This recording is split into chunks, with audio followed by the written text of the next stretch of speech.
Greetings on Creative Society TV. We are happy to see everyone at this international discussion held in continuation of the International Online Forum We Are People, We Want to Live, which took place on May 7th, 2022. And we raised a lot of crucial topics during the forum that concern every person that lives on this planet.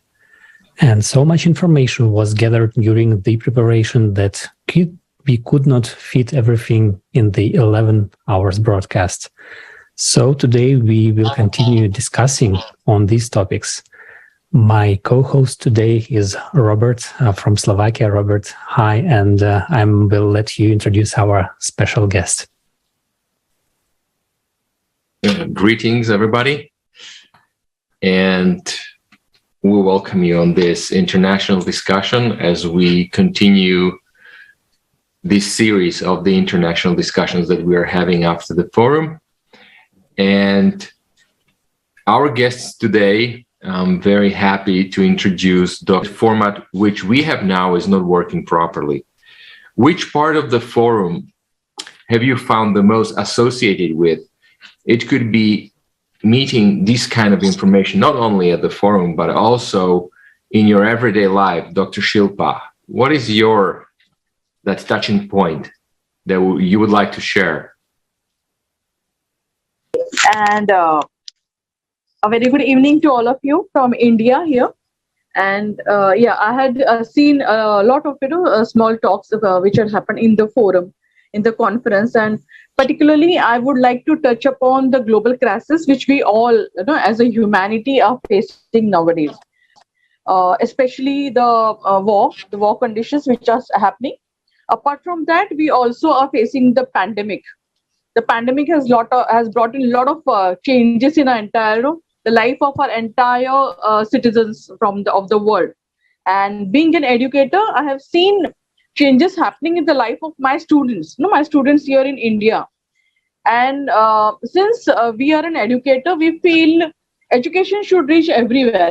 From a small child to an adult who wants to learn or wants to study, education should reach everywhere. But so here in India, we had a divide. There was a digital divide. Not all of us had devices. Not all of us had internet facilities. So that was a big problem in front of us. That how are we going to educate our kids, and how are we going to educate our future citizens? So like that, lots of problems are being faced by all of us. And basically, what we would like to touch now would be about global crisis. That is what I also had. It is. There are a lot of concerns about not only education, but providing everything for every human being living on this planet, be it electricity, food, medicine, and obviously healthcare of excellent quality. So we are 100% with you on that. Wessam, can you please tell us what was your marking point of the forum?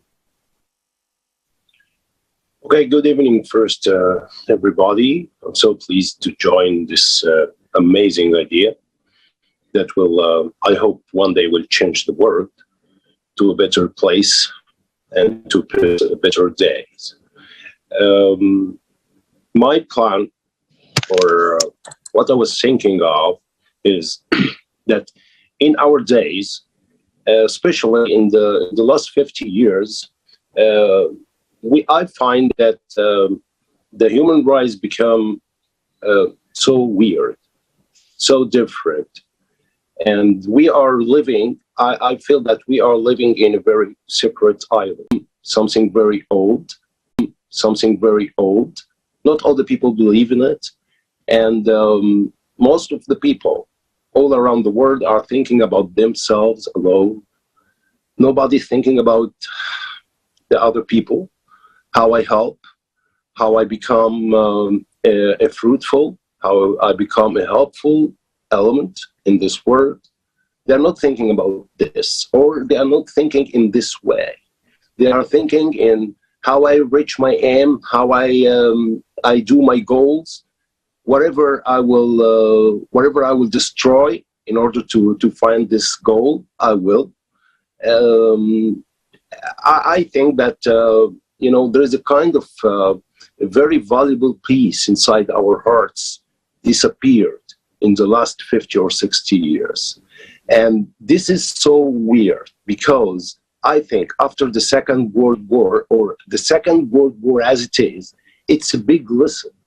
It must be a big lesson to all of us to understand that hatred, that facing each other, it's not the theory that will help the human rise in the future. It will destroy everything. So that's what, this is my main concern about the big problem. Formed in a proper way. So that is the reason why people are reluctant to look into the information that they are actually receiving. And we can see that not only on the regular news or something like that, but also on the scientific reports that are many times contradicted one another. Let's have a short video about ecology.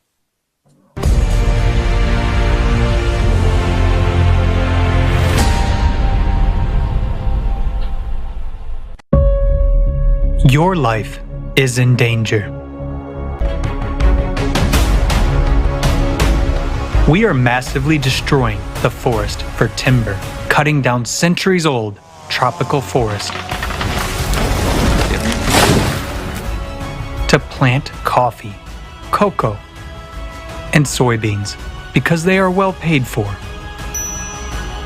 We have lost as many forests in the last 100 years as we did in the previous 9,000 years. Where the forest disappears, all life dies. But in the consumerist format, we can't give up logging because the forest industry implies millions of jobs. It turns out that in order to survive, we must destroy what gives us life. The amount of fines for environmental violations is far less than the cost of environmentally friendly technology. The money from the fines goes into the state budget. At best, they are allocated to eliminate the consequences, but the cause still remains. And why eliminate it? We can continue to fine and sell emission quotas and licenses. As long as one can make money on this, the problem will never be solved. The consumer society is a society of lies.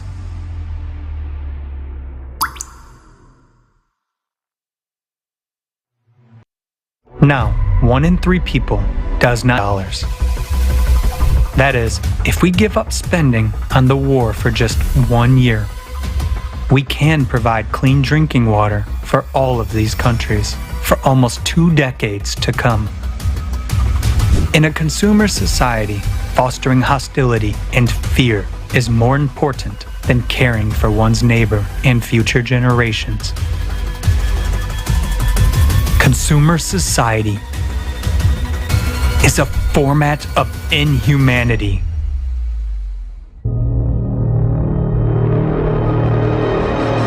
Another serious problem of our time is that there are no accessible and safe technologies for waste disposal.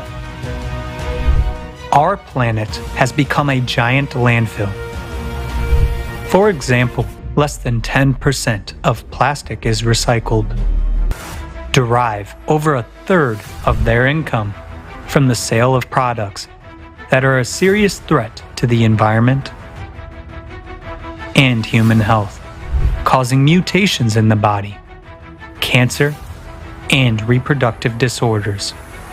Because of the proven harm, most of these harmful substances are banned from use in developed countries. But in order not to lose profits, manufacturers continue to sell them to third world countries, ignoring the fact that we all live on the same planet. And air masses and sea currents do not respect political boundaries. In the consumerist format, financial interests take precedence over human life. to save your life and life on the planet. It is necessary to build the creative society, a safe, fair, sensible society in which the main value is the life of every person. We can see that there is a lot of things that do not make it to the mainstream media. And even organizations that are aimed to fight all these causes and that take actually millions, billions of dollars every year to fight hunger, poverty, lack of fresh water, or climate for the same matter, they really solve absolutely nothing. And I think that you, Wessam, you have told us that you have stopped watching all the videos from the United Nations because you no longer believe these. Can you please expand a little bit on this? Yes. I'll tell you, from my background as my career, I am a TV producer, so I am involved in this kind of business. I want to tell you something that if you want to find this, the main point or the main issue of this big problem is that every system in this world, the broadcast system, every system. I speak especially on the broadcast. It's working because of money, of dollars especially, regardless what they are saying. If the message that they are broadcasted, they don't care if it's destroying the world or it's building people and building life. They don't care about this. They are as professional as they can do anything in a very attractive way. Broadcast elements. They use the how to make the people concentrate. They are professional enough to know how to put the idea inside your head. Whatever this idea is, good or it's bad. Is it useful or is it harmful? Regardless, they don't care about this point. And unfortunately, it's not. It's in all the world, all the countries, all the broadcast system through all over the world are working with this kind of survey. So I stopped watching the United Nations movies or messages videos that they make, because I know that or I believe that the big problem is in the global system. This is United States and Europe and most of the big countries are speaking about the global economy and the global system, that this will be helpful for humans, and this will help. But after many years now, we are talking about 30 years, almost 30 years, we find out that no, this system become the main enemy to human beings, especially when especially when you are talking or when you are thinking about food in this world, safety in this world, non-pollution in this world, you will find that the global economy did nothing. Otherwise, we find now that we are in 2022 and we find people are dying from hunger. We find people that they are dying because there is no medicine, because of pollution. So come on. What the dollars did? The dollars did nothing. The dollars of the UN did nothing till now, because till this moment, as we saw in the last movie, it's people are dying for hunger till now, for no medicine till now, war everywhere till now. So come on, what you did for the human rights, what you did for the peace of our human rights, you did nothing. This is the point. Oh yes, it's all the time like that. And especially if you look at the countries that they're saying how much they're bragging, how much they invested in those countries to improve everything. And after a period of time, 10 years, 15 years, 30 years, nothing has changed. Everything is getting even worse and worse. And same goes with UN bragging how they invest in education, for example, in India. And did anything change, Dr. Shilpa? Yeah, I think what Mr. Zaki just said is quite resonating. What is happening here in India. Yeah, what we are just doing is we're just talking about, the problems, the hunger, especially the global crisis. We see a lot of people, more than 45 million people all over the world still dying of hunger in almost 43 nations across the globe. What are we as person, as a human being, are we doing? What is United Nations doing? What are the countries, the so-called developed countries, are doing for removing this, the global crisis? No one is doing anything. We are just talking about it, or we are just documenting about it. But are we going further? Doing something, some philanthropic act where we try to reduce, some type of hunger, the problems what are every country is facing. Basically, in India, we know there are people below poverty line who don't get food, not even for one meal a day. And we have certain NGOs who are working towards this cause, providing food, but then that won't be sufficient. We need many hands coming together. We need a proper society, a proper forum of people working towards this cause. And if we are saying global crisis, why don't we touch upon one aspect of the global crisis, try to reduce this crisis, try to eradicate the crisis, and then move towards the another one. We can prioritize, and then we can work upon it. So that way, I think all humans together can come, form a society, and try to resolve the problem. And I think no big forums like United Nations or anyone would be able to help us. They will be just creating documentaries, giving us the factual knowledge about the problem, but actually, in reality, there is no resolution. So I completely agree with Mr. Zaki. Thank you. Yeah. I think that the problem is not that there is a lack of expressed desire. The lack is there is a total lack of valuing of human life, each human life, and this is a problem because until then, all these organizations, they are money-making machines. Their only goal is to grow themselves. Imagine their budget is replenished. The more the problem grows, the more they receive money, the more they receive funding. And as any other living, let's say, organism in this consumerism, they just want to grow. They don't want to reduce the number of employees. They don't want to reduce their salaries. So they're interested in this situation to perpetuate.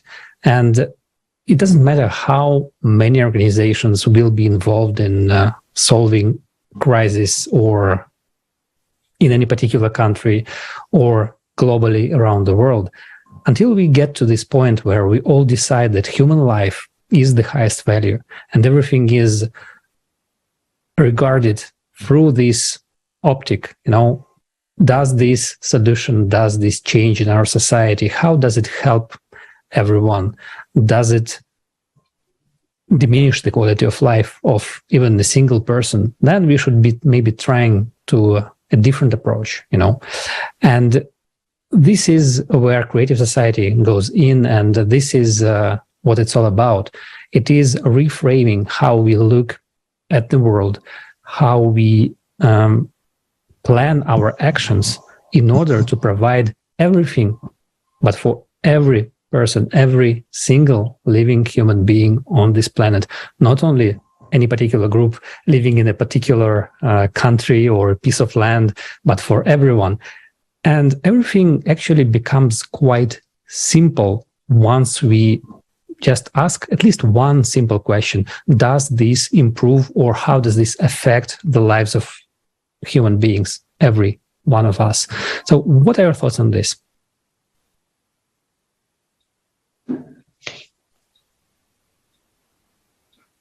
Is this question for me? Look, it can be for you or it can be for Wessam, for both of you, actually. Maybe if you're ready, you can start. Let's hear You Mr. start, Zaki. Doctor. You start, Doctor, first. No, I think Mr. Zaki, you can speak about it first, and I can put my views later. Okay. So, yes, what you said, Alexei, is you reached the point that I was looking for. Actually, it's about the quality, not the quantity. The quality of serving the world, not how much money I spend to serve the world. It's the quality, and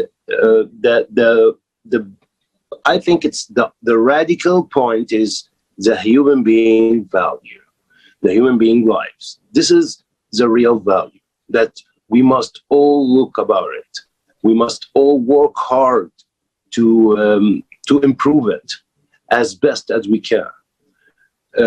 In our present days, we are not doing this because, as you said, it's all about benefits. It's all about how we make money. Organizations do this.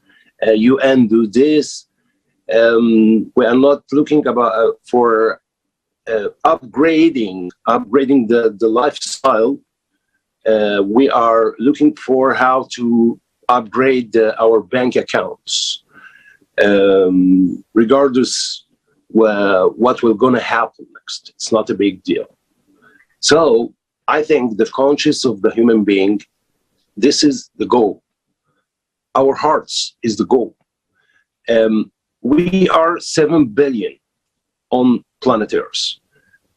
I think if we find 1 million people who think about the human being values, human lives values, I think it will be a very good start to flourish this kind of morals through all over the world. We must face this kind of I can say evil, this kind of evil. We must face it by doing good, by love each other, regardless your nationality, regardless your color, your anything. Just you are a human being. You are my sister. You are my brother in this life. We must stand beside each other. We must help each other. Very serious, very serious. People are dying.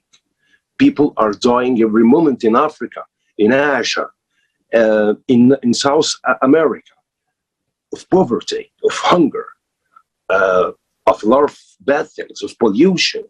So come on. Why? We have the atomic bombs. We have very advanced weapons that we can, at a second, do anything in this world. We can stop any army from doing anything bad. This is the tongue, or this is the language of the UN.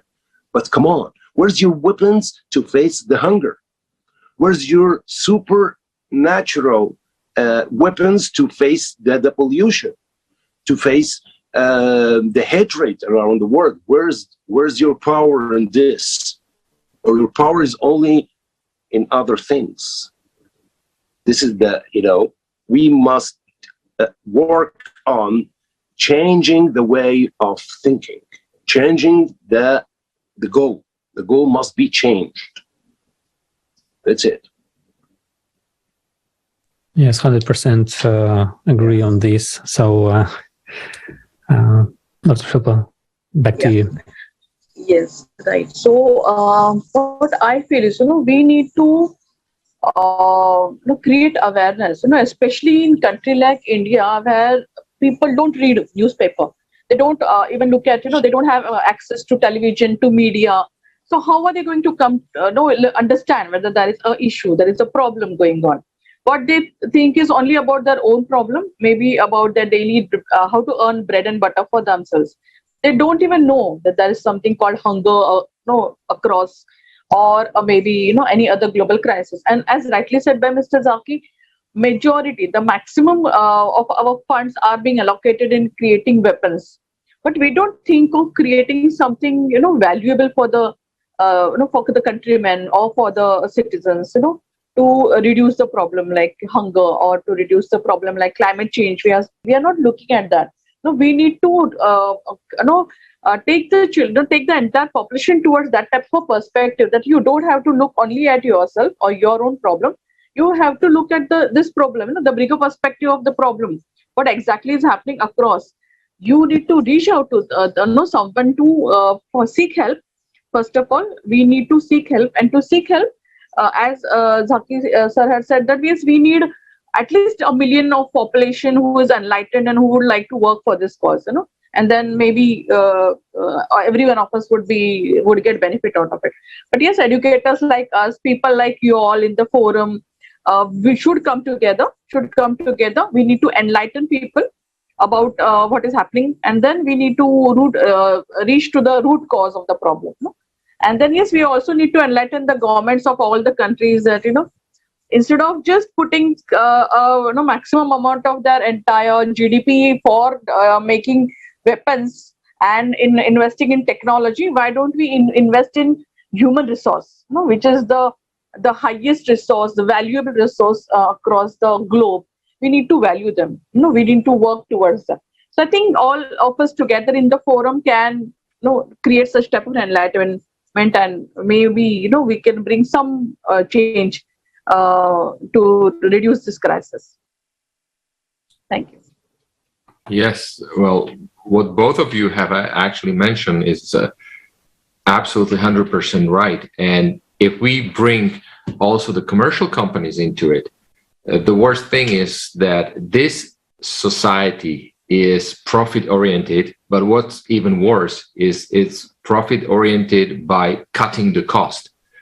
So they're moving and shifting their production to countries where they have a cheap labor, and then they come back to you and say, hey, you need to save environment over there, you need to do that. But when they move their production to either to India or either to Southeast Asia countries or African countries, they're lacking all those standards that they should be paying attention to. So this is another part which actually is sort of shooting us into our legs when we are trying to cope with the problems and challenges that we have right now. And so if we look at another video that we prepared for this discussion, this will show us how they're actually, on one hand, trying to ask people and to save the energy, to save the environment, and on the other hand, somebody is actually profiting on it.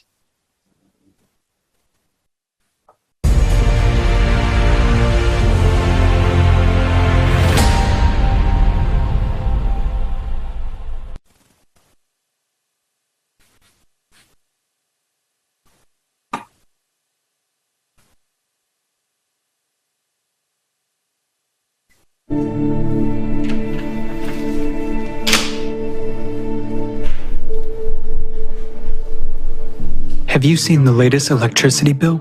It's a nightmare. Of course, I expected the prices to go up, but it's just... I've seen it. I'm shocked myself. Now we must figure out how we're going to live in the new reality. But this is ridiculous. What the hell is going on? Are they all out of their minds? Well, there's no point in panicking anyway. Let's figure out what's going on.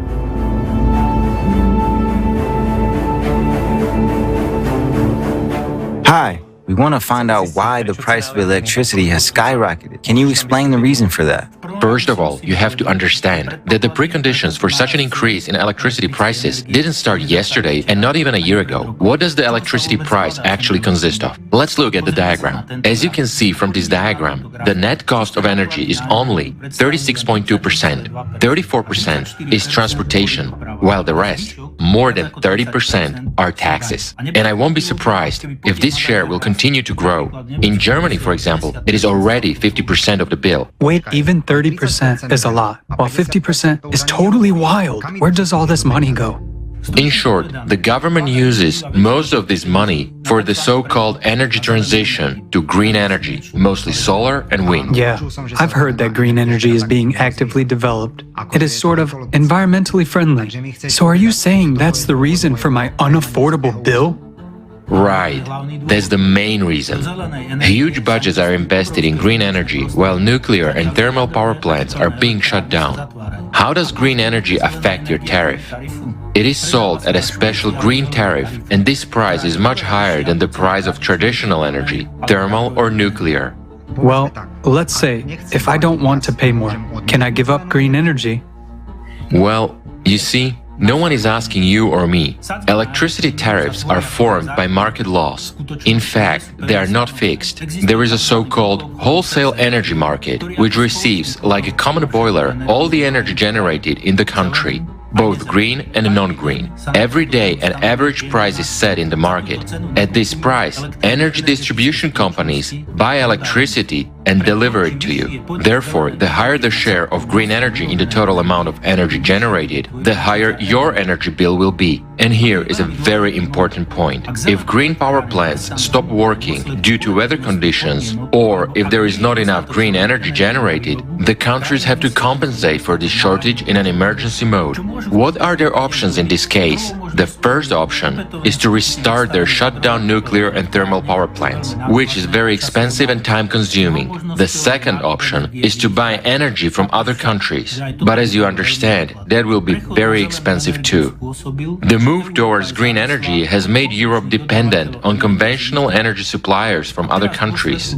Now, because of the geopolitical situation, we feel it more than ever. We are changing the country that supplies us with gas, and we switch to a more expensive supplier. This more expensive energy is going to enter the wholesale market again, and your bill will go even higher.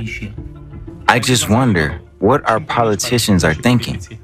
After all, if one such external situation causes electricity prices to skyrocket, it's unclear how ordinary people can survive in these conditions. There goes the market. I thought green energy was our salvation, but it turns out I just pay more for the energy itself, and then even more if something happens to those plants, and even more if something suddenly happens in foreign policy. What did you say? Green energy is our salvation? It sounds like this salvation is costing us a fortune. But seriously, it's all just a beautiful fairy tale for the public. Though you'd better let someone who works in this field tell you about it, because those are talks about large business.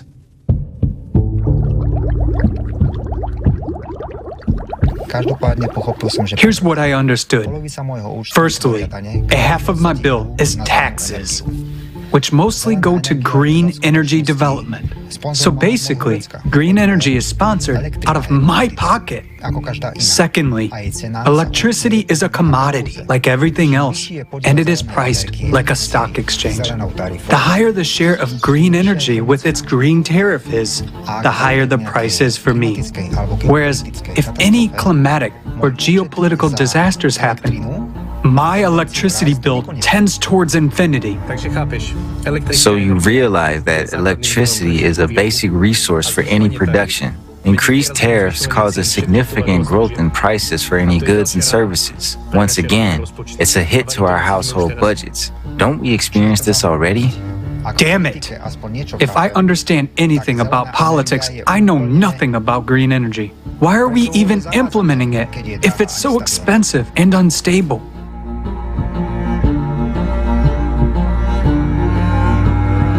To be honest, it's just a very large profitable business. Just imagine if you start a business and get sponsored by the government. You can get benefits and subsidies. They can even pay a loan interest for you and buy you some equipment. Wait a minute, why would the government do that? Where does this unprecedented generosity come from? Oh, it's a long story. Have you heard about the theory of anthropogenic impact on climate and CO2 emissions reduction? Well, Even my 7-year-old daughter knows about that. There you go. Proponents of this theory are very active in convincing us that it will stop rapid climate change. Many countries are forced to comply with directives to reduce CO2 emissions and develop green energy, even if it does not benefit them. The anthropogenic climate impact theory is a global scam and large business. Why do many people believe in it? Because for 40 years there has been aggressive propaganda of this idea at all levels. No wonder your 7-year-old daughter already knows about it too. Scam. Really? Are you saying it's all just to make a lot of money? Why does that surprise you? In the consumerist format, such schemes are already a norm. In 2020, $334 billion were spent on green projects, mostly on solar and wind power plants. Wow. So, that's still not enough. Their appetite is growing like a weed. And hiding behind their theory, they claim they need to increase funding to $4 trillion a year. Damn it. And it's all at our expense? It's a nice scheme, I bet. And everybody wins, except ordinary people who pay for it. What is my bill gonna look like when the investment rises to $4 trillion? Buddy, no one is going to ask you if you want to sponsor it.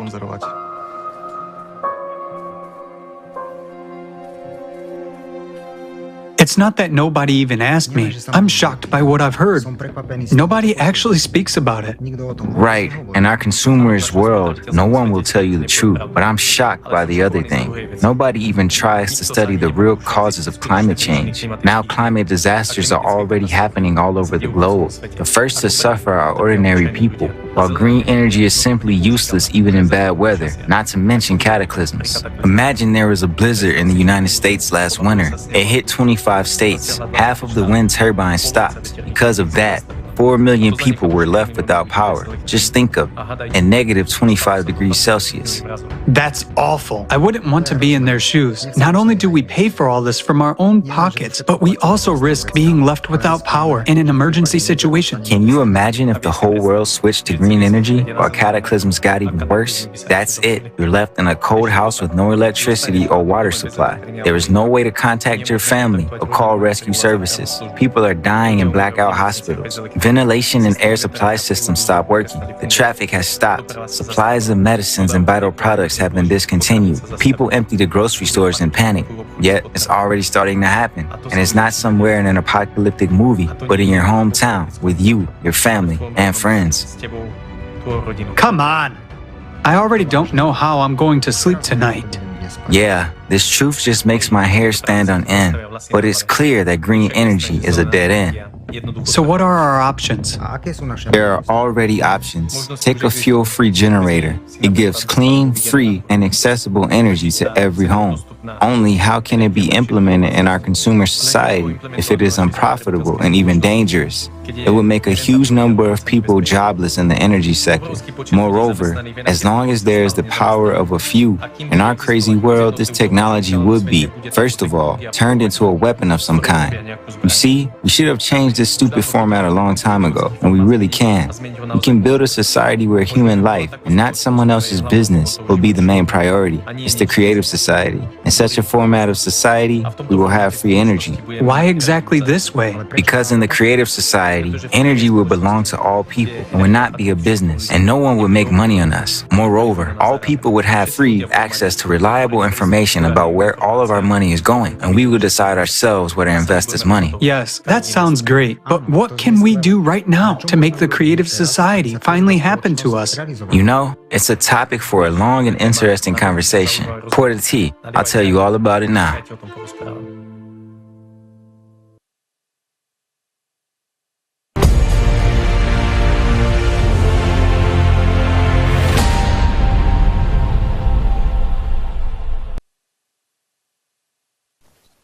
Yeah, so as you have seen, this short video exposes a lot about the green energy scam.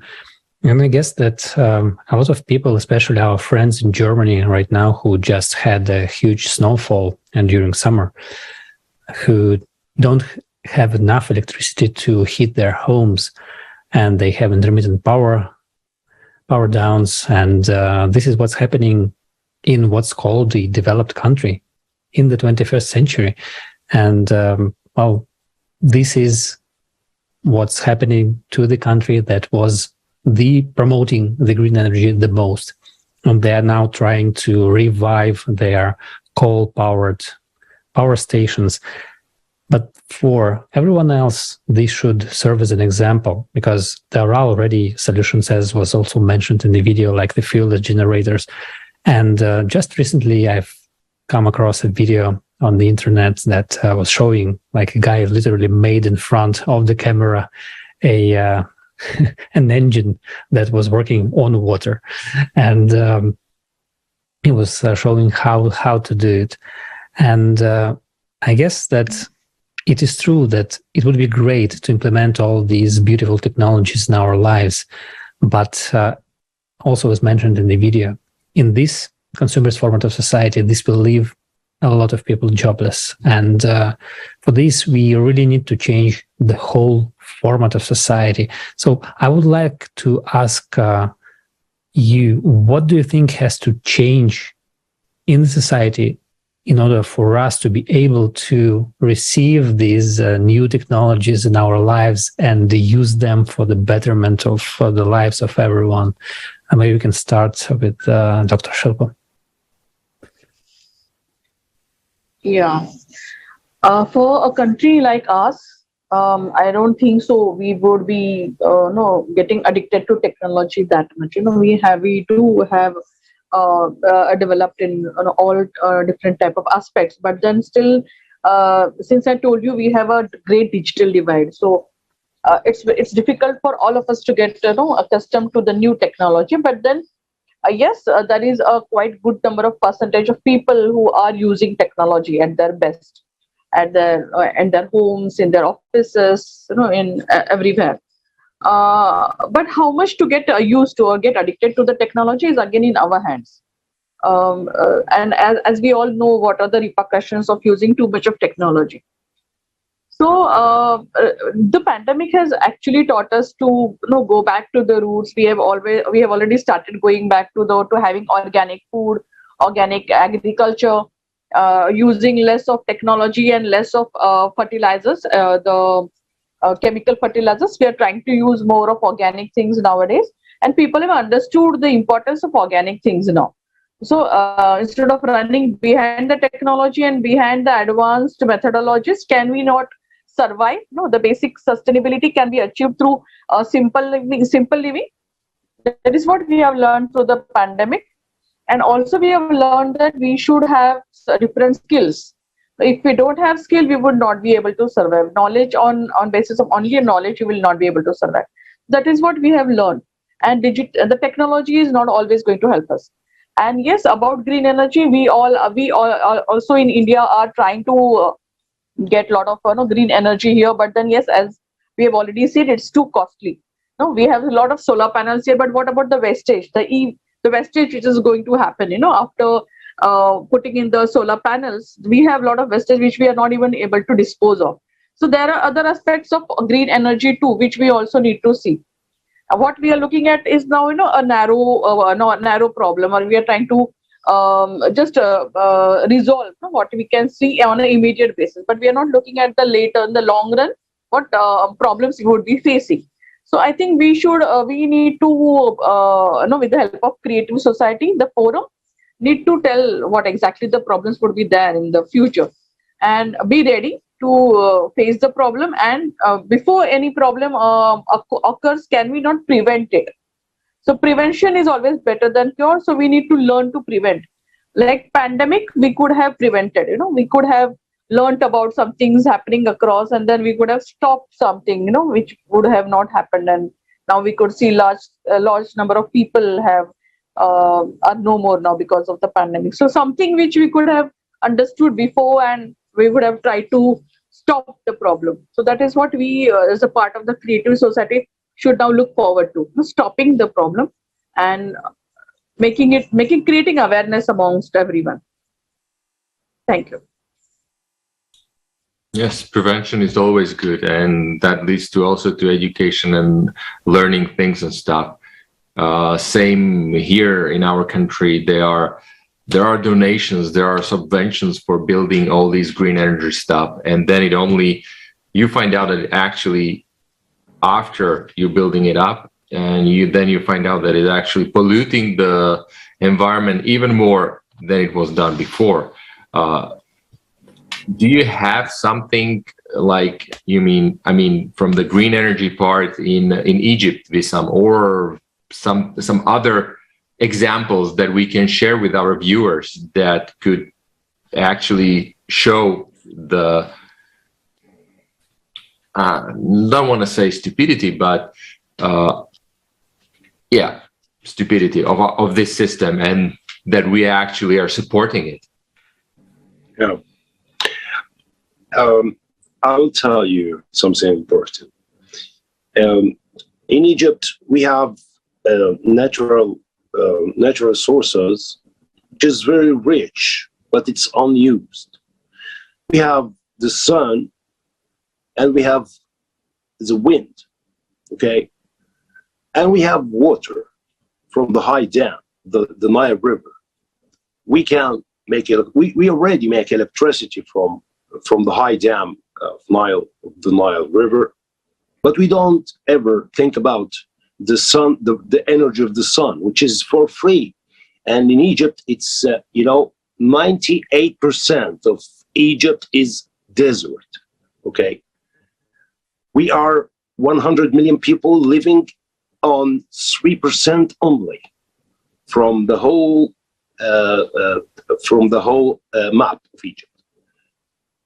We don't ever think about using the energy, the useful energy of the sun that we have, and it's a great treasure. It's something very rich. We don't ever think about this.